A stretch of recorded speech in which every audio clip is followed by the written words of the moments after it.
Hello students, welcome back this channel Mathema academy. Student, जैसे कि आपको पता है, हमने लास्ट वीडियो के अंदर प्रैक्टिस सेट 2.4 क्वाड्रेटिक इक्वेशन का कंप्लीट कर लिए थे, जो हमारा फॉर्मूला मेथड से था। क्लास 10 की बात कर रहा हूँ, ठीक है।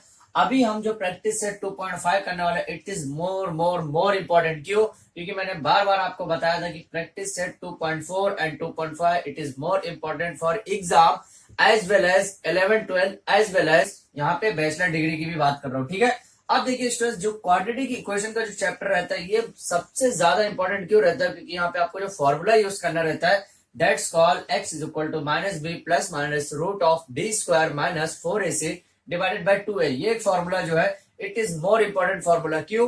क्योंकि ये हम लोग ने प्रैक्टिस सेट 2.4 के अंदर भी देखा है, और प्रैक्टिस सेट 2.5 के अंदर सबसे ज्यादा यूजेस ये फॉर्मूले का है। क्योंकि अभी तक हम लोग ने प्रैक्टिस सेट 2.4 के अंदर सिर्फ फॉर्मूला यूज किया है। फॉर्मूला मेथड से हम लोग ने डायरेक्टली रूट्स फाइंड आउट किया। रूट्स मतलब सॉल्यूशन, जो हमारा 2 वैल्यू आंसर आता था, वो सॉल्यूशन की बात कर रहा हूं। लेकिन प्रैक्टिस सेट 2.5 क्वाड्रेटिक इक्वेशन के अंदर आपको रूट तो फाइंड आउट करना ही है। साथ में आपको एक चीज मैंने आपको और बताया था 2.4 के अंदर, that's called discriminant, that's called delta. किसको बोला जाता है ये मैंने आपको बताया था। अगर वो वीडियो अभी तक नहीं देखे आप लोग ने, अगर ये बेसिक समझना है तो वो वीडियो को आपको देखना मस्ट है, तो वो आप जाके देख लीजिए। वो मैं डिस्क्रिप्शन में लिंक आपको दे दूंगा, ठीक है।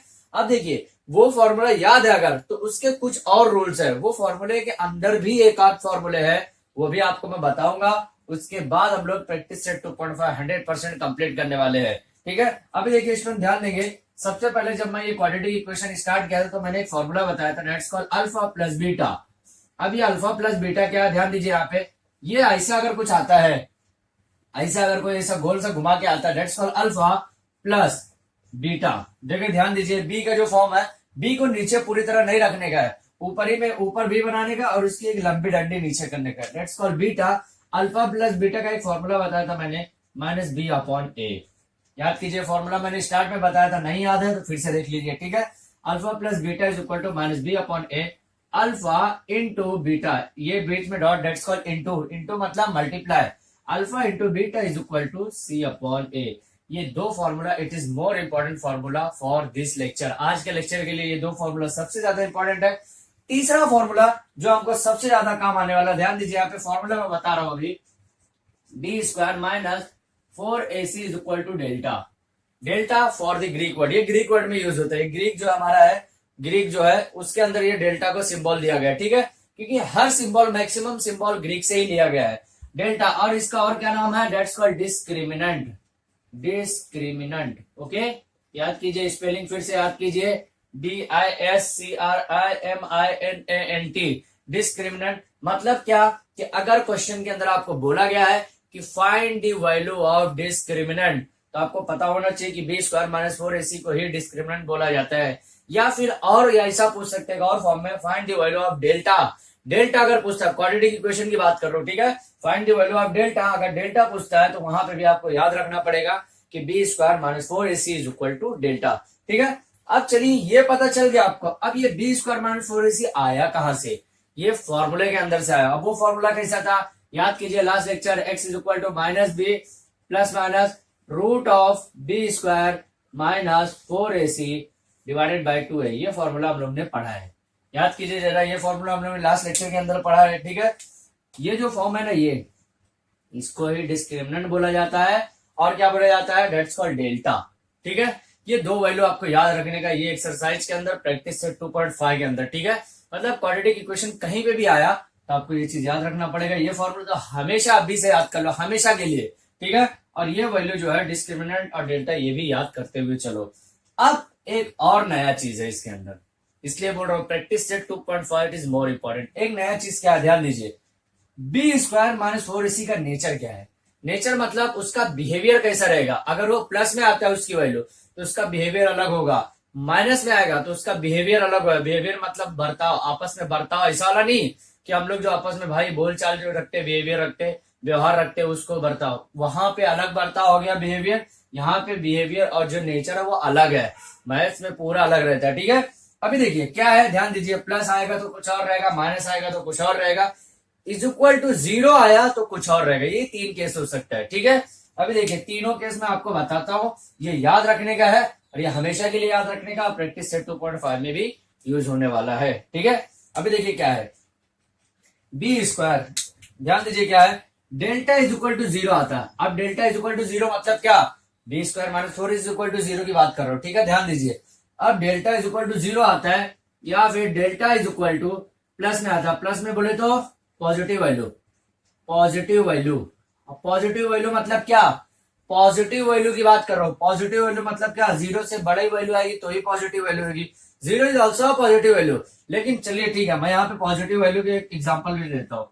1 2 3 समझ में आया, 1 2 3 दे दिया मैंने। ठीक है, अब तीसरा यहाँ पे लेता हूं delta is equal to negative value, negative value. Okay, negative value में क्या आ गया, -1 -2 -3। अब ऐसा नहीं है कि -1 -2 -3 को ही सिर्फ निगेटिव वैल्यू बोलते हैं। जितना भी निगेटिव वैल्यू आएगा, चाहे वो -14 हो, चाहे -13 हो, -15 हो, -18 हो, कोई भी निगेटिव वैल्यू आया तो वहां का उसका बिहेवियर चेंज हो जाएगा। अब ये तीनों का नेचर क्या है, सबसे इंपॉर्टेंट तीनों का नेचर क्या है, इसलिए इंपॉर्टेंट है क्योंकि यहाँ पे आपको नेचर ऑफ रूट ही पता लगाने का है। कैसे, वो डिस्क्रिमिनेंट की बात कर सकता है, डेल्टा की बात कर सकता है। आपको सिर्फ एक ही चीज याद रखने का है, ये डेल्टा और डिस्क्रिमिनेंट है, that square B square minus 4c, बस, और कुछ भी याद नहीं रखने का। यहाँ पे अभी फिलहाल आज के लेक्चर के अंदर alpha plus beta is equal to minus B upon A होता है, alpha into beta is equal to C upon A होता है। तो चलिए पहला क्वेश्चन स्टार्ट करते हैं, लेकिन यहाँ पे मैंने ये चीज बताया नहीं अभी। ठीक है, delta is equal to zero, delta is equal to zero अगर आया तो क्या बोल सकता हूं मैं कि रूट्स जो है वो रहेगा रियल, क्या रहेगा, रियल एंड इक्वल। समझ में आया क्या बोल रहा हूं, रूट्स अगर जीरो आता है मतलब रूट जीरो कैसे आएगा, B square minus 4 is equal to अगर जीरो आता है तो वहां पे क्या रहेगा, roots real and equal. That's called nature. Nature क्या है इसका, कि वो जो रूट रहेगा वो रियल भी रहेगा और इक्वल भी रहेगा। अब रियल क्या है, real number, even number, odd number, ये सब हम लोग ने पढ़ा है। नहीं पढ़े तो आप लोग ढूंढिए उसको, कैसे बोलते हैं रियल नंबर किसको बोलते हैं, इवन नंबर किसको बोलते हैं, ताक अदद जिसको बोलते हैं, सम संख्या विषम संख्या जिसको बोलते हैं, वो सब आपने पढ़ा है। नहीं पढ़े तो आप लोग ढूंढिए कि क्या होता है रियल नंबर, क्या होता है even number, odd number, natural number, ये सब आपको मालूम होना चाहिए। ठीक है, अब delta is equal to positive value अगर आता है, delta is equal to positive value आएगा तो वहां पे क्या रहेगा, रूट्स रियल तो रहेगा लेकिन अनइक्वल रहेगा। क्या रहेगा, रूट्स जो है रियल रहेगा लेकिन अनइक्वल रहने वाला है। तो रूट्स जो है जैसे इसके अंदर रियल भी था इक्वल भी था, लेकिन जब पॉजिटिव वैल्यू आएगी तो रियल तो रहेगा लेकिन इक्वल नहीं रहेगा। That's called unequal. अनइक्वल मतलब वो इक्वल नहीं रहेगा। अब तीसरी वैल्यू की बात करूंगा, अगर delta is equal to minus में आया, मतलब B square minus 4 is equal to -13 आ गया, अगर -13 आया तो वो टाइम पे क्या रहेगा, रूट्स आर नॉट रियल। वो अनइक्वल, इक्वल भी नहीं रहेगा, अनइक्वल भी नहीं रहेगा, साथ में वो रियल भी नहीं रहेगा। तो roots are not equal, sorry roots are not real, ये लिखना है आपको।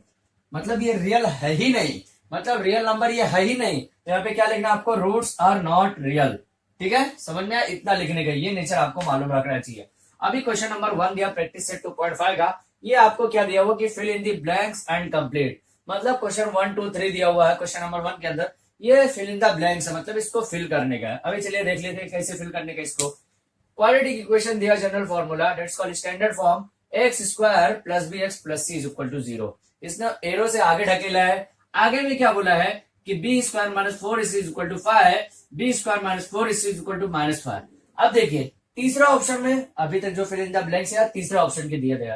पहले क्वेश्चन में क्या दिया हुआ है, नेचर ऑफ रूट्स पता लगाने का। क्या, नेचर ऑफ रूट्स, जो मैंने अभी यहाँ पे बताया। ठीक है, अभी देखिए B square minus 4 is equal to 5, मतलब डेल्टा इज इक्वल टू 5। अब ये 5 जो प्लस में है कि माइनस में है, प्लस में है, जीरो तो है ही नहीं, तो प्लस और माइनस की बात करेंगे। 5 जो है प्लस में कि माइनस में है, प्लस में, दैट्स कॉल्ड पॉजिटिव वैल्यू। अब पॉजिटिव वैल्यू है तो क्या रहेगा, रूट्स, तो क्या लिखेंगे, रूट्स रियल एंड अनइक्वल। क्या लिखेंगे, रूट्स रियल एंड अनइक्वल। क्या लिखेंगे, रूट्स रियल एंड अनइक्वल। समझ में आया। अब देखिए निगेटिव वैल्यू अगर आती है, क्या बोल रहा हूं, निगेटिव वैल्यू, ध्यान दीजिए, B square minus 4 is equal to, अगर निगेटिव वैल्यू आती है तो वहां पे क्या रहेगा, रूट्स आर नॉट रियल। क्या लिखेंगे यहाँ पे, रूट्स आर नॉट रियल। समझ में आया? कितना इजी क्वेश्चन है। देखिए अभी क्वेश्चन नंबर 1 कंप्लीट हुआ, क्वेश्चन नंबर 2 की तरफ आते हैं। क्वेश्चन नंबर 1 का ठीक है। अभी देखिए क्या बोला है, sum of the root is equal to -7। तो भाई बताइए क्वाड्रेटिक इक्वेशन क्या बनेगा उसका। लेकिन उसने आगे भी बोला है कि product of roots is equal to 5 and sum of root is equal to -7। तो what is the quadratic equation of these two numbers. ये दोनों नंबर का क्वाड्रेटिक इक्वेशन क्या बनेगा। अब क्वाड्रेटिक इक्वेशन क्या है, क्वाड्रेटिक इक्वेशन ये है, ठीक है। अब क्वाड्रेटिक इक्वेशन में जब ये है तो इंपॉर्टेंट सबसे ज्यादा क्या है, यहाँ पे ध्यान देंगे। इंपॉर्टेंट सबसे ज्यादा क्या है, वो चीज आपको ध्यान में रखने का है कि ax² + bx + c = 0 general form याद रखना ही पड़ेगा आपको। अब जब जनरल फॉर्म आया तो एक चीज याद रखिए, क्या बोला इसने, a sum of the root is equal to -7 बोला है। सम ऑफ द रूट क्या बोला है, सम ऑफ द रूट। अब alpha plus beta that's called sum of the root. अब यहाँ पे एक चीज और आपको पता चली क्या, कि हम जो भी क्वाड्रेटिक इक्वेशन का आंसर निकालते हैं, दो आंसर रहता है। तो पहला आंसर रहता है that's called alpha, second answer रहता है दैट्स कॉल्ड बीटा। समझ में आया क्या बोल रहा हूँ। प्लस के जो हम लोग प्लस के साथ यहाँ पे हम लोग अलग करते थे, याद कीजिए जरा प्रीवियस लेक्चर के अंदर जो वीडियो देख रहे हैं आप लोग, प्लस के अंदर जो हम लोग एक्स की वैल्यू अलग करते थे दैट्स कॉल्ड अल्फा, माइनस के साथ हम लोग जो वैल्यू अलग करते थे दैट्स कॉल्ड बीटा। तो अल्फा प्लस बीटा, क्योंकि यहाँ पे सम ऑफ रूट की बात किया है, सम ऑफ रूट, तो alpha plus beta is equal to -b/a, ठीक है। अल्फा यहाँ पे देखिए, यहाँ पे हम लोग सॉल्व करते हैं, जरा क्वेश्चन को सॉल्व करते हैं कि हमारा फाइनल आंसर क्या निकलेगा क्वेश्चन का, ठीक है। अभी ध्यान दीजिए क्या है, क्या बोल रहा है, alpha plus beta, alpha plus beta is equal to कितना दिया हुआ, -7। कैसे पता चला कि अल्फा प्लस बीटा है, क्योंकि यहाँ पे भाई बोला है सम ऑफ द रूट। अब ये प्लस जो है दैट्स कॉल्ड सम का ही साइन शो करता है, ठीक है। Alpha plus beta is equal to -7। अब देखिए एक फॉर्मूला यहाँ पे दिया हुआ भी है, alpha plus beta is equal to -b/a is equal to -7। लिख सकता हूं, ये minus cancel, b/a is equal to क्या बचा, 7 बचा। समझ में आया। अभी देखिए सेम क्या बोला है, product of roots is equal to 5, product of roots is equal to 5, मतलब alpha into beta, alpha into beta is equal to 5। तो यहाँ पे क्या बोल सकता हूं, c/a इज इक्वल टू 5। समझ में आया। अब ध्यान क्या देना है प्लस माइनस का, क्योंकि यहाँ पे देखिए प्लस यहाँ पे भी आ रहा है, यहाँ पे भी प्लस आ रहा है, लेकिन यहाँ पे अगर आपने माइनस किया तो हमारा जो क्वाड्रेटिक इक्वेशन आएगा वो रॉन्ग ही आएगा। इसलिए ये माइनस और ये माइनस को कैंसिल करना मस्ट है। कैसे, क्योंकि यहाँ पे देखिए फॉर्मूले के अंदर दिया हुआ है और माइनस माइनस दिया हुआ। अगर प्लस में रहता ऑलरेडी अल्फा प्लस मतलब सम ऑफ रूट अगर प्लस में आता तो हमारा जो ऑप्शन में बनता है यहाँ पे ये माइनस में बनता, लेकिन अभी माइनस में आ रहा है तो प्लस में बनेगा। ये चीज छोटी छोटी चीजें याद रखना आपको मस्ट है, ठीक है। अब देखिए क्वाड्रेटिक इक्वेशन बनेगा कैसे, क्वाड्रेटिक इक्वेशन कैसे बना, यहाँ पे ध्यान देंगे, b/a इज इक्वल टू 7। अब फॉर्मूले में देखिए b यहाँ पे है, ठीक है, b/a इज इक्वल टू 7 दिया हुआ है और c/a is equal to 5। c कहां पे है, थर्ड पे है। ध्यान दो, सबसे इंपॉर्टेंट चीज की बात कर रहा हूं मैं यहाँ पे, ध्यान दो, सबसे ज्यादा इंपॉर्टेंट चीज की बात करो, ठीक है। अब देखिए यहां पे अगर मैं ऐसा करूं, कैसा, यहाँ पे अभी देखिए एक चीज और मैं यहाँ पे नॉर्मल चीज बताता हूं, यहाँ पे b/a plus c/a is equal to 0। अगर मैं फॉर एग्जांपल ऐसा रखता हूं तो a that's called common, a that's called common, तो क्या बचेगा, b plus c is equal to 0, क्योंकि a यहां नीचे आएगा और यहां राइट साइड में 0 से मल्टीप्लाई हो जाएगा। तो क्या बचेगा, ओनली b प्लस c बचेगा। क्या बचेगा, b प्लस c। तो यहाँ पे क्या पता चला हमको लॉजिक से ये पता चला कि x² तो आने ही वाला है क्वाड्रेटिक इक्वेशन के अंदर। अब b की वैल्यू क्या बनेगी, क्योंकि b इज इक्वल टू यहाँ पे देखिए 7 था तो प्लस 7x प्लस, अब प्लस ही आएगा क्योंकि 5 यहाँ पे 5 is equal to 0। That's your called quadratic equation. Logic चीजें यहाँ पे यूज करने का है, आपको यूज करने का है, क्योंकि यूज करते टाइम आपको ध्यान में रखने का कि प्लस के साथ कौन सा माइनस, क्योंकि यहाँ पे प्लस माइनस ही एग्जामिनर आपका चेक करने वाला है, ठीक है। अभी देखिए क्वेश्चन नंबर 3 देखते हैं यहाँ पे, if alpha and beta are the roots of the following quadratic equation. Alpha और बीटा जो है फॉलोइंग क्वाड्रेटिक इक्वेशन का दिया हुआ है। अब देखिए क्या निकालना है आपको, alpha plus beta is equal to what, alpha into beta is equal to what, मतलब ये दोनों का आपको fill in the blanks fill करने का है। अब क्या है, एक क्वाड्रेटिक इक्वेशन दिया हुआ है तो ये फॉर्मूला आपको मालूम होना जरूरी है। क्या फॉर्मूला है, alpha plus beta is equal to -b/a, ये फॉर्मूला रखने का है। -b/a जब है तो b और a की वैल्यू आपको मालूम होना चाहिए। तो ये बी और ए की वैल्यू कैसे पता चलेगा? जब इसको आपको प्रीवियस लेक्चर आपने देखा होगा कि इसको जनरल फॉर्म से कैसे कंपेयर किया जाता है, ए बी सी की वैल्यू कैसे निकालते हैं। तो अगर मैं डायरेक्टली यहाँ पे डायरेक्ट लिखूं अगर, तो B upon A minus B upon A की बात कर रहा है, तो माइनस और -4 डिवाइडेड बाय 2। ओके, ये माइनस माइनस कट हो गया, 2 × 2 2 × 4, मतलब कितना आया? Alpha plus beta is equal to कितना आ गया? यहाँ पे 2 आ गया। कैसे हुआ? ध्यान दो कैसे हुआ। देखिए इसको कंपेयर करते हैं किससे हम लोग हमेशा, A X square plus B x plus C is equal to 0, इससे हम लोग हमेशा कंपेयर करते हैं। उसके बाद क्या होता है, ए इज इक्वल टू, यहाँ पे देखिए ए इज इक्वल टू क्या है, ए इज इक्वल टू 2 है, बी इज इक्वल टू क्या है -4 है, सी इज इक्वल टू क्या है -3 है। कंपेयर करके यही वैल्यू निकालते हुए आए अभी तक हम लोग प्रैक्टिस से 2.4 के अंदर। इसके अंदर थोड़ा सा एडवांस करने वाले, ठीक है। अभी क्या है, alpha plus beta is equal to minus B upon A. B upon A की वैल्यू डालते हम लोग, ओनली बी अपॉन ए की वैल्यू डालते।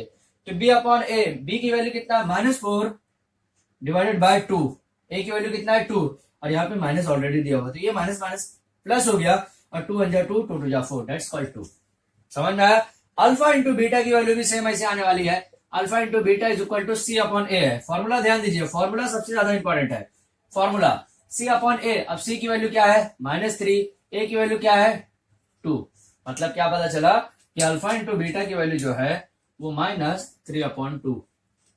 That's your final answer. यहाँ पे हमारा क्वेश्चन नंबर 1 कंप्लीट हो गया है। आप इसका स्क्रीनशॉट ले लीजिए ताकि हमारा क्वेश्चन नंबर 2 में जो ट्विस्ट है वो हम देख सके। अब देखिए स्टूडेंट्स, क्वेश्चन नंबर 2 हम लोग ये सॉल्व करने वाले हैं। ये आज के वीडियो का हमारा सेकंड लास्ट क्वेश्चन है। इसके बाद हम लोग थर्ड क्वेश्चन, लास्ट क्वेश्चन करेंगे, ठीक है।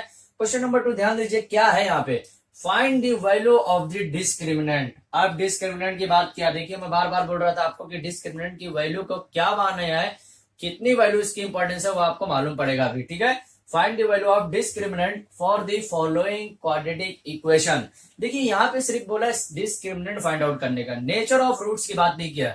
मतलब आपको डेल्टा की वैल्यू फाइंड आउट करने का है, मतलब डेल्टा मतलब बी स्क्वायर माइनस 4ac की वैल्यू ही बात कर रहा है, ठीक है। डेल्टा बोलिए या फिर बी स्क्वायर माइनस 4ac बोलिए या फिर डिस्क्रिमिनेंट बोलिए, तीनों के केस में एक ही नाम जुड़ा हुआ है, दैट्स कॉल्ड डिस्क्रिमिनेंट, डेल्टा या बी स्क्वायर माइनस 4ac। ये तीनों चीज एक ही कॉमन चीज है, ठीक है। आपको फाइंड आउट क्या करने का है, ये डिस्क्रिमिनेंट फाइंड आउट करने का है, सिर्फ फाइंड आउट करने का है, नेचर नहीं बताने का है। अगर इन केस कभी कभार क्वेश्चन के अंदर ऐसा भी बोल सकता है कि find the value of discriminant and with the nature of the root, मतलब डिस्क्रिमिनेंट की वैल्यू तो फाइंड आउट करना ही है आपको, उसके बाद उसका नेचर भी बताना पड़ेगा। तो वो क्वेश्चन थोड़ा सा बड़ा होगा, तो आपको मार्क्स भी ज्यादा एग्जाम के अंदर पूछे जाने वाले हैं वो कुछ टाइप के क्वेश्चन के अंदर। अभी देखिए क्वेश्चन ऐसा दिया हुआ, क्या दिया हुआ है, अब क्वाड्रेटिक इक्वेशन होना मस्ट है, x square plus 7x minus 1 is equal to 0, 2y square minus 5y plus 10 is equal to 0। Question number 3 is a tricky question, that's called root 2 X square plus 4x plus 2 root 2 is equal to 0। अब ये हम लोग तीनों method से आपको solve करने आना चाहिए। पहला फॉर्मूला मेथड था, मतलब थर्ड जो फॉर्मूला मेथड था, कंप्लीट स्क्वायर मेथड, और हमारा जो एक और मेथड था वो भी मेथड से आपको सॉल्व करने आना ही चाहिए। तीनों मेथड से आपको ये तीनों क्वेश्चन सॉल्व करने आना चाहिए। अब आपको क्या करना चाहिए मालूम है, आपको सबसे पहले ये क्वेश्चन को तीनों मेथड से सॉल्व करके चेक करना चाहिए कि जो आंसर आ रहा है वो राइट आ रहा है या नहीं। ये भी क्वेश्चन को तीनों मेथड, इससे क्या होगा, आपकी प्रैक्टिस भी होगी और आपको कॉन्फिडेंस आएगा कि भाई ये क्वेश्चन कैसा भी टाइप का क्वेश्चन है, तीनों मेथड से एग्जाम के अंदर अगर पूछा गया कोई भी मेथड से तो मैं सॉल्व कर सकता हूँ कि नहीं। ये आपको घर पे करना ही पड़ेगा और करना ही चाहिए अगर एग्जाम में आपको मैथ्स के अंदर अच्छे मार्क्स चाहिए तो, ठीक है। अभी क्वेश्चन नंबर 1 देखते हैं। क्वेश्चन नंबर 2 का सबसे पहले करना क्या, आपको इक्वेशन जो दिया हुआ सेम एज इट इज आपको लिख लेने का है। सेम एज इट इज मतलब स्टैंडर्ड फॉर्म में, स्टैंडर्ड फॉर्म मतलब जो A X square plus B x plus C is equal to 0 इसके फॉर्म में लिखने का आपको, ठीक है। आप कभी कभार ये क्वेश्चन को इधर का उधर राइट और लेफ्ट में सब दे सकता है कॉम्बिनेशन, तो आपको स्टैंडर्ड फॉर्म में लिखना मस्ट है। इसको कंपेयर कीजिए, किससे करना है, कंपेयर विथ किससे करना है, same process, A X square plus B x plus C is equal to 0। A B C की वैल्यू निकालिए, A is equal to 1, B is equal to 7, C is equal to क्या है -1, ठीक है। सी is equal to क्या हो गया -1। अभी क्या करेंगे यहाँ पे सबसे ज्यादा important, C is equal to -1 हो गया।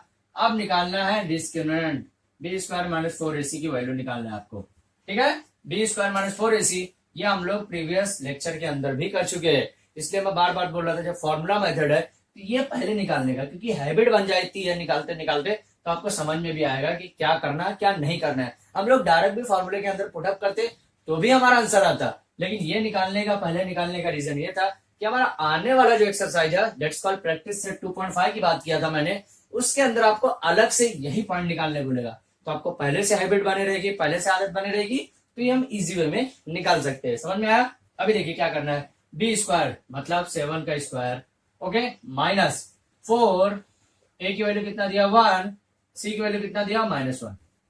ठीक है, अभी क्या करेंगे, 7 का स्क्वायर कितना हो गया 49, 7 7 49, याद कीजिए जरा, पहाड़ा वैसा पढ़ते हैं, माइनस माइनस प्लस, 4 1 4, ओके, 49 और 4 कितना हो गया 53, that's called delta.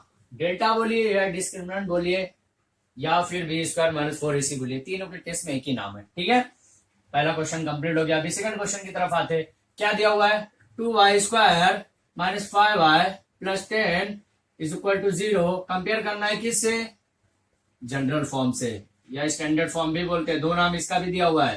Compare with ax square plus bx plus c is equal to 0। ठीक है, अभी चलिए ए बी सी की वैल्यू निकालिए।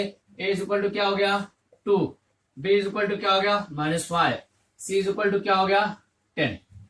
ठीक है, अब यहाँ पे फॉर्मूला लिखिए, फॉर्मूला डिस्क्रिमिनेंट का formula B square -4ac is equal to delta is equal to discriminant, यहाँ पे पूरा लिखेंगे तो भी चलेगा, कोई इशू नहीं है। ठीक है, डिस्क्रिमिनेंट इज इक्वल टू क्या, अभी चलिए बी स्क्वायर -4ac की वैल्यू लिखिए, बी स्क्वायर का कितना है -5 का होल स्क्वायर -4 इंटू ए की वैल्यू कितना है 2, सी की वैल्यू कितना है 10। देखिए जो वैल्यू दिया वो डायरेक्टली पुट अप करना है आपको। ठीक है, उसके अलावा कुछ भी नहीं करने का। और 5 का स्क्वायर कितना हो गया 25। ठीक है, 4 2 जा 8, 8 10 जा कितना हो गया 80। अब देखिए 80 में से 25 जाएगा, कितना बचेगा, जरा ध्यान दीजिए। अगर डायरेक्टली नहीं समझ में आ रहा आपको कि 80 में से 25 कितना बचेगा, तो ऐसे डायरेक्टली साइड में करने का। ठीक है, 0 में से 5 नहीं जाएगा, इससे एक लेगा धार जिसको बोलते हैं हम लोग, ये 10 हो जाएगा, 10 में से 5 जाएगा, 5 बचेगा। यहाँ कितना हो गया रिमेनिंग 7 रिमेनिंग, 7 में से 2 गया कितना 55, मतलब कितना आ गया 55, माइनस में कि प्लस में, माइनस में। अब देखिए यहाँ पे ये मैं ऐसा लिखता हूं, डिस्क्रिमिनेंट इज इक्वल टू। ठीक है, दूसरा हो गया। अभी देखिए यहाँ पे एक इंपॉर्टेंट चीज मैं आपको बताऊं, वो ये है कि नेक्स्ट क्वेश्चन के लिए मैं अभी से तैयार करा दे रहा हूं आपको।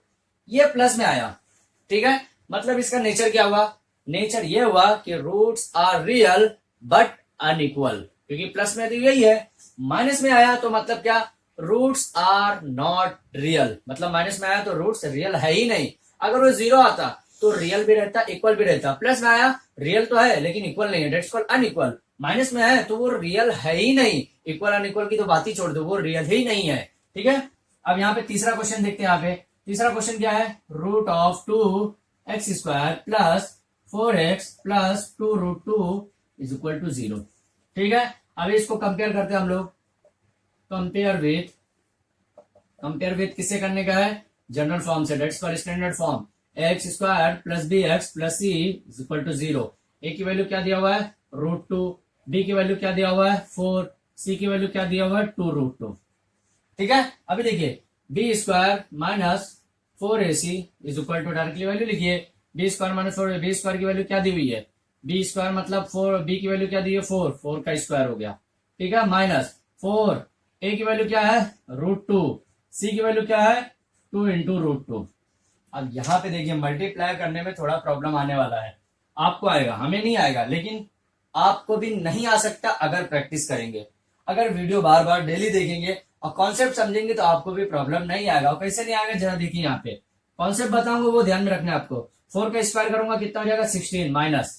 आप ध्यान दीजिए एक चीज, यहाँ पे ये √2 है, ये भी √2 है। चलिए मैं इसको पहले मल्टीप्लाई कर लेता हूँ, 4 2 जा 8। अब ये √2 ये √2 है, मतलब कैसा है √2 इंटू √2। समझा कैसा है, यहाँ पे भी √2 है, यहाँ पे भी √2 है, मैं दोनों को एक ही रूट के अंदर कर दिया। समझ में आया। अब दोनों को जब एक ही रूट के अंदर कर दिया, तो जब दोनों को एक ही रूट के अंदर किया तो दैट्स कॉल्ड स्क्वायर रूट। अब ये 4 हो गया तो 4 का स्क्वायर रूट क्या होता है 2 होता है। याद कीजिए जरा, डायरेक्टली ऐसा भी करते तो भी चलता, डायरेक्टली निकाल सकते थे, लेकिन ऐसा भी करेंगे तो भी चलेगा, कोई इशू नहीं। अब 8 2 जा कितना आया 16। अब देखिए यहाँ पे 16 -16 इज इक्वल टू 0, मतलब डेल्टा इज इक्वल टू क्या आ गया देखिए ये क्वेश्चन शायद इसीलिए दिया गया है, आपको पैटर्न जो सिस्टमेटिक ये क्वेश्चन के अंदर इसीलिए बताया गया क्योंकि देखिए तीनों का जो रूट है अलग अलग है, एक प्लस में दिया है, एक माइनस में दिया है, एक जीरो ही दिया है। तो आप यहाँ से नेचर ऑफ रूट भी अगर याद कर लेते हैं, समझ जाते हैं, तो आपको आने वाले जो क्वेश्चन है वो नेचर ऑफ रूट ज्यादा डिफिकल्ट नहीं होने वाला है। कैसे हुआ, 53 प्लस में डेट्स कॉल क्या बोल सकते हैं इसका नेचर ऑफ रूट, फिर से ध्यान दीजिए नेचर ऑफ रूट क्या बोलेंगे, इट इज रूट जो है, roots are real but unequal, roots are not real, मतलब ये रियल ही नहीं है, रियल ही नहीं है, इक्वल अनइक्वल की तो बात ही छोड़ दू, ये रियल ही नहीं है। अब देखिए जीरो आया, जीरो आया मतलब रूट्स रियल भी है इक्वल भी है। अब ये कैसे बोलेंगे कि सर ये कैसे समझ में आया, जीरो भी है, जीरो जब रहेगा तो रियल भी इक्वल, ये थियरम है। ये थियरम कब समझ में आएगा, आप जब डिग्री में जाएंगे ना तो आपको थियरम ऐसे दिया रहता है साइड में, ठीक है, लेकिन मैक्सिमम बच्चे पढ़ते नहीं है, थियरम भी नहीं पढ़ते। तो थियरम आप अगर वो चीज समझेंगे डिग्री में, जब जाएंगे आप बैचलर डिग्री में, जो इंजीनियरिंग की बात कर रहा हूं मैं, तो वहां आप जब थियरम पढ़ेंगे तो आपको समझ में आएगा, अगर याद रहेगा 10th की चीजें तो आपको याद आएगा कि हाँ एक सर ने पढ़ाया था ऐसा, कि इसका मतलब ऐसा होता है, रूट्स रियल और इनइक्वल की जो बात किए थे, या रूट्स जो नॉट रियल है वो क्यों है, वहां पे आपको समझ में आएगा। 11th-12th में भी आपको बहुत रेयर कैसे की मिलने वाला है, ठीक है। तो यहाँ पे क्वेश्चन नंबर 2 हमारा कंप्लीट हुआ है। आप इसका स्क्रीनशॉट ले लीजिए ताकि मैं क्वेश्चन नंबर 3 आज के लेक्चर का लास्ट क्वेश्चन जो मैं आपको बता सकूं। अब स्टूडेंट ध्यान दो, क्वेश्चन नंबर 3 जो है it is more important question as compare to question number 1 and 2, लेकिन क्वेश्चन नंबर 3 तभी आएगा जब आपको क्वेश्चन नंबर 1 एंड 2 ही आएगा, ठीक है। क्वेश्चन नंबर 2 में आपको क्या बोला था, डिस्क्रिमिनेंट फाइंड आउट करने के लिए। आप डिस्क्रिमिनेंट अगर एक बार फाइंड आउट कर लिए तो आपको सिर्फ 3 सेंटेंस याद रखने का है कि अगर जीरो आया तो क्या रहेगा, रूट्स रियल एंड इक्वल रहेगा, अगर प्लस में आया तो रूट्स रियल तो रहेगा लेकिन अनइक्वल रहेगा, अगर माइनस में आया तो रूट्स रियल ही नहीं रहेगा, इक्वल अनइक्वल की तो बात ही छोड़ दो, ठीक है। ये चीज आपको याद रख लेंगे, लेकिन डिस्क्रिमिनेंट से पहले भी, निकालने से पहले आपको फॉर्मूला याद रखना पड़ेगा। वो कौन सा फॉर्मूला है, याद कीजिए जरा, x is equal to minus B plus minus root of B square minus 4ac divide by 2 है। और ये जो रूट के अंदर बी स्क्वायर माइनस 4ac है ना, इसी को ही डिस्क्रिमिनेंट बोला जाता है, इसी को ही डेल्टा भी बोला जाता है। ये चीज आपको बहुत ही छोटी चीज है लेकिन याद करना बहुत मस्त है, ठीक है। क्वेश्चन नंबर 3 के अंदर क्या बोला, ध्यान दीजिए, determine the nature of the root. क्या बोला है, nature of the root find out करने का, मतलब वही जो नेचर ऑफ रूट, मतलब प्लस में आया तो क्या रूट्स रियल इक्वल है कि नहीं है, जीरो आया तो रूट्स रियल इक्वल है कि नहीं है, कैसा है, वो सब उसका नेचर बताने का रूट का। और रूट मतलब क्या, सॉल्यूशन, जो दो वैल्यू आती ना उसी को ही रूट बोला जाता है, ठीक है। Of the following quadratic of the following quadratic equation, equation मैंने लिखा नहीं है यहाँ पे, क्वाड्रेटिक के बाद क्या आएगा यहाँ पे, ध्यान दो, quadratic that's called equation, E Q that's called equation from there discriminant, किससे, डिस्क्रिमिनेंट से, मतलब आपको जो भी निकाल रहे हैं हम लोग डेल्टा की वैल्यू, दैट्स कॉल्ड डिस्क्रिमिनेंट, मतलब डिस्क्रिमिनेंट से ही आपको बताने का कि नेचर ऑफ रूट क्या है उसका, वही फाइंड आउट करने का। तो सबसे पहले आपको डिस्क्रिमिनेंट फाइंड आउट करना पड़ेगा, और डिस्क्रिमिनेंट फाइंड आउट करने से पहले आपको क्या करना पड़ेगा, आपको नॉर्मल कंपेयर पहले करना पड़ेगा, x square minus 4x plus 4 is equal to 0, किससे करना है, कंपेयर करने का है, कंपेयर विथ, अब कंपेयर किससे करना है, स्टैंडर्ड फॉर्म से। स्टैंडर्ड फॉर्म क्या है, x square plus B x plus C is equal to 0। जब तक क्वाड्रेटिक इक्वेशन चल रहा है तब तक ये जनरल फॉर्म आपको भूलना नहीं है। सेम क्वेश्चन, सेम यहाँ पे चैप्टर नंबर 1 की अगर मैं बात करूं, लीनियर इक्वेशन इन 2 वेरिएबल्स, जब तक वो चैप्टर आप लोग पढ़ेंगे एग्जाम तक, वहां पे आपको जो जनरल फॉर्म है, जनरल फॉर्म आपको याद रखना मस्ट है, क्योंकि जनरल फॉर्म अगर याद नहीं है तो आप कोई भी क्वेश्चन इजी वे में सॉल्व नहीं कर सकते। सॉल्व कर सकते हैं ऐसा नहीं है, लेकिन इजी तरीके से सॉल्व नहीं कर सकते, क्योंकि जनरल फॉर्म एक ऐसा स्टैंडर्ड फॉर्म रहता है जो आपको 50% सॉल्यूशन आपको सॉल्व करने से पहले दे देता है, बताता है कि देखो भाई मैं ही हूं जो आपको सॉल्यूशन की तरफ लेके जाने वाला हूं, तो इसलिए इसको याद रखना जरूरी है, ठीक है। अब देखिए ए की वैल्यू यहाँ पे क्या हो जाएगा, ए इज इक्वल टू 1, बी की वैल्यू क्या हो जाएगा, बी इज इक्वल टू -4, सी की वैल्यू क्या हो जाएगा, सी इज इक्वल टू 4, ठीक है। क्या करना है, पहले डिस्क्रिमिनेंट निकालना है। अब डिस्क्रिमिनेंट बोले तो क्या, बी स्क्वायर माइनस 4ac, ठीक है। डायरेक्टली डेल्टा मत लिखे, क्योंकि डेल्टा लिखेंगे तो उसकी वैल्यू कैसे समझ में आएगा, तो बी स्क्वायर माइनस 4ac लिखे, ठीक है। B square minus 4ac is equal to, B की वैल्यू क्या दिया, -4 का whole square, okay, minus 4 into A की वैल्यू कितना 1, सी की वैल्यू कितना है 4। अभी देखिए 4 का स्क्वायर -4 का स्क्वायर करूंगा कितना हो जाएगा, 16 हो जाएगा, और 4 4 जा 16, ये भी 16 हो जाएगा। अभी देखिए 0 आ गया, मतलब क्या आया, डेल्टा वैल्यू कितना आ गया, 0, ठीक है। अब देखिए क्या बोल रहे हैं यहाँ पे, डेल्टा इज इक्वल टू 0, तो मैं यहाँ पे मार्कर चेंज करता हूं, क्या लिखता हूं, हेयर क्या लिखता हूं, if delta is equal to 0, if delta is equal to 0, तो मैं क्या लिखूंगा यहाँ पे, delta is equal to 0, then क्या लिखूंगा मैं, roots are real and equal. ठीक है, ये स्टेटमेंट लिखना मस्ट है। समझ में आया क्या बोल रहा हूं यहाँ पे? डेल्टा इज इक्वल टू 0 आया मतलब लिखना पड़ेगा then roots are real and equal. ये चीज लिखना मस्ट है। ठीक है, एंड ऐसा लिखेंगे तो भी चलेगा, ए एन डी लिखेंगे तो भी चलेगा, कोई इशू नहीं। ऐसा कोई स्पेसिफाई नहीं किया गया है कि आपको ऐसा नहीं वैसा ही लिखने का। ठीक है, अभी देखिए क्वेश्चन नंबर 1 कंप्लीट हुआ, अभी क्वेश्चन नंबर 2 की तरफ चलते हैं। क्वेश्चन नंबर 2 देखिए, इट इज इंपॉर्टेंट, ये भी इंपॉर्टेंट है। 2y² minus 7y plus 2 is equal to 0। Compare कीजिए, कंपेयर विथ किससे करने का है? Standard form, that's called general form. x² plus B x plus C is equal to 0। ए की वैल्यू क्या है यहाँ पे?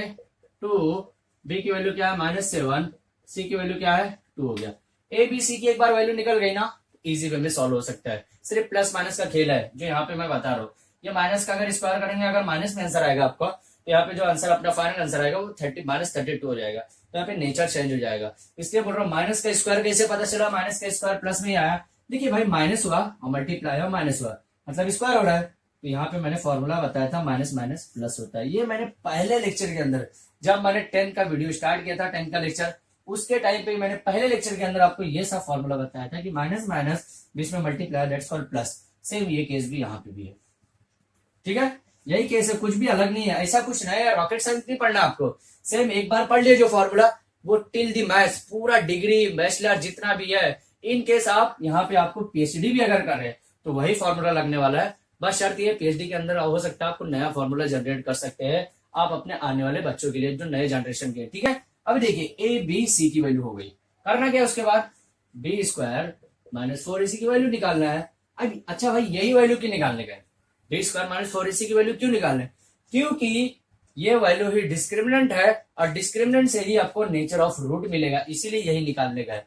ठीक है, अगर कोई ऐसा क्वेश्चन भी करता तो ये भी आपको आंसर देने आना ही चाहिए। ठीक है, अब भी कितना है? -7 का होल स्क्वायर माइनस 4 यहाँ पे ऑलरेडी दिया हुआ, ए की वैल्यू क्या है? 2। देखिए 4ac है मतलब इसके बीच में मल्टीप्लाई की बात है, समझ में आया? मल्टीप्लाई है, ए की वैल्यू हो गई इनटू सी की वैल्यू कितना है? 2।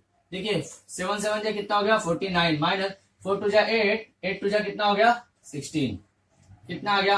और 49 में 16 जाएगा कितना हो गया? 9 में 6 जाएगा 3 बचेगा, 4 में 1 जाएगा 3 बचेगा। नहीं आता तो चलिए साइड में कर लीजिए, ऐसा नहीं आ रहा तो साइड में करने का टेंशन नहीं है। 9 में 6 जाएगा 3, 4 में से 1 जाएगा 3, 33 बचा। अब प्लस में बचा कि माइनस में बचा? क्या है? डेल्टा प्लस में आया कि माइनस में? प्लस में आया। तो यहाँ पे आपको फिर एक केस लिखना है, हेयर क्या लिखना है अभी? इफ डेल्टा ग्रेटर देन 0, 0 से बड़ा है ना, डेल्टा की वैल्यू जो है 0 से बड़ा है। 0 से बड़ा मतलब प्लस में है, चाहे वो +1 भी हो सकता है या +100 भी हो सकता है। 0 से बड़ा आया मतलब ये साइन है। देन क्या लिखना पड़ेगा? Then roots are real but unequal, ये तीनों स्टेटमेंट, ये 1 2 और यहाँ का जो तीसरा स्टेटमेंट आएगा, ये तीनों स्टेटमेंट पे आपको 1 मार्क्स मिलेगा। ये क्वेश्चन मान लीजिए अगर 2 मार्क्स 3 मार्क्स अगर एग्जाम के अंदर पूछा गया है तो यहाँ पे आपको यहाँ तक का तो 2 मार्क्स दे दिया, ये अगर आप छोड़ेंगे तो एक लाइन की वजह से आपके 1 मार्क्स कट जाने वाले हैं। ठीक है, अभी क्वेश्चन नंबर 3 देखते हैं। क्वेश्चन नंबर 3 यहाँ पे इंपॉर्टेंट, मेरे हिसाब से यहाँ पे 0 आया है, यहाँ पे प्लस आया तो यहाँ पे माइनस ही आना चाहिए, क्योंकि हो सकता है एग्जाम को पैटर्न जो है उसी हिसाब से सेट करना है यहाँ पे, क्योंकि जब भी क्वेश्चन ऐसा दिया तो डिजाइन किया ताकि आपको तीनों मेथड आपको इजी वे में समझ में आ सके। अभी देखिए क्वेश्चन नंबर 3 देखते हैं। यहाँ पे क्वेश्चन नंबर 3 क्या है? यहाँ पे सबसे पहले करना क्या आपको, जो आपको क्वेश्चन दिया वैसे आपको लिख लेने का, m² plus 2m plus 9 is equal to 0। अब देखिए अगर फॉर्मूला मेथड से हम लोग सॉल्व करते हैं तो यहाँ m की जो वैल्यू है ना वो बहुत इंपॉर्टेंट करता है। जैसे x इज इक्वल टू आ रहा था तो यहाँ पे अब क्या आता? m इज इक्वल टू आता। ठीक है, समझ में आया? अभी क्या करेंगे? यहाँ पे कंपेयर करेंगे, किससे? कंपेयर विथ किससे करेंगे? स्टैंडर्ड फॉर्म से। स्टैंडर्ड फॉर्म क्या है? ये है x² plus B x plus C is equal to 0। बार बार लिखिए, बार बार लिखेंगे तो बार बार याद होगा आपको। ठीक है, a इज इक्वल टू क्या हो जाएगा? 1, b is equal to 2, c is equal to 9। ठीक है, देखिए अभी क्या आता? b² minus 4ac is equal to क्या हो गया? यहाँ पे b² minus 4ac is equal to क्या हो गया? b कितना है? 2 2 जा 4 माइनस 4 इंटू 1 इंटू 9। देखिए यहाँ पे वैल्यू माइनस में ही आएगी। ठीक है, देखिए 2 का कितना हो गया? 4 हो गया माइनस 4 9 जा 36। ओके, कितना हो गया? 9 चौक 36 जो हम लोग पढ़ते हैं नॉर्मल टेबल। अब देखिए 36 में 4 जाएगा, कितना आ गया 32, माइनस में आ गया answer. Delta is equal to कितना आया, माइनस में आया। अब जब माइनस में आया तो माइनस के केस में क्या लिखने का है, ये सबसे ज्यादा इंपॉर्टेंट है। चलिए लिख लेते हैं यहाँ पे भी माइनस के केस में ये स्टेटमेंट लिखना जरूरी है। If delta less than 0, delta छोटा है ना, ये जो साइन है ना, ये सिंबल है, जिसकी तरफ मुंह खुला है मतलब वो बड़ा है, जिसकी तरफ मुंह पीठ है, पीठ मतलब ये देखिए ये मुंह है, ये पीठ है, जिसकी तरफ मुंह खुला है वो बड़ा है, 0 मतलब छोटा है, जिसकी तरफ मुंह खुला है वो बड़ा है, जिसकी तरफ पीठ है वो छोटा है, मतलब डेल्टा छोटा है 0 से, तो 0 से माइनस जो है 0 से छोटा ही है। यहाँ पे यही केस बता रहा है, if delta less than 0 then roots are not real, roots are not real. यहाँ पे इक्वल एंड इनइक्वल की बात ही नहीं करेगा, जब माइनस आएगा तो इक्वल एंड अनइक्वल की बात ही नहीं करेगा, सिर्फ रियल की बात करेगा, वो भी है भी नहीं उसकी बात करने वाला, ठीक है। इसलिए माइनस बहुत खराब चीज है, याद रखो, ये डायरेक्टली रूट समझ लो, रियल है ही नहीं। तो हमारा क्वेश्चन नंबर 3 आज कंप्लीट हो गया है। आज हम यहीं पे स्टॉप करने वाले हैं, क्योंकि हमारा क्वेश्चन जो आज के जो इंपॉर्टेंट लेक्चर था यहीं पे था, और कल का लेक्चर जो है वो सबसे ज्यादा इंपॉर्टेंट होने वाला है। कल का मीन्स नेक्स्ट वीडियो का, नेक्स्ट लेक्चर का, वो इसलिए क्योंकि इसके अंदर अभी अल्फा प्लस बीटा का जो फॉर्मूला है उसके अंदर वेरिएशन आएगा। वेरिएशन कैसे आएगा, alpha square plus beta square का फॉर्मूला, अल्फा प्लस बीटा का होल क्यूब का फॉर्मूला, ये 3 से 4 फॉर्मूले और है जो इंपॉर्टेंट है। वो होने के बाद हमारा एप्लीकेशन आएगा, क्योंकि हर चीज पढ़ने के बाद हम लोग ने एप्लीकेशन पढ़ा है। एप्लीकेशन मतलब क्या, कि राम जो श्याम से 3 साल बड़ा है, तो और उसकी माँ मतलब कितने साल की रही होगी जब राम श्याम 3 साल से अगर बड़ा है, तो ऐसे कैलकुलेशन निकालना पड़ेगा। इक्वेशन आएगा, ये इक्वेशन से आपको एक एज से दूसरे एज को निकालना पड़ता है। वहां पे आपको क्वाड्रेटिक इक्वेशन दिया रहेगा, डायरेक्टली दिया नहीं रहेगा, एक ऐसा सेंटेंस भी बताया रहेगा, वहां से आपको बताना रहेगा, बनाना रहेगा, और फिर वहां से आपको आंसर निकालना रहेगा, रूट्स, वही हमारा एप्लीकेशन कहलाता है, ठीक है। तो आज का क्वेश्चन हमारा कंप्लीट हुआ प्रैक्टिस सेट 2.5 का।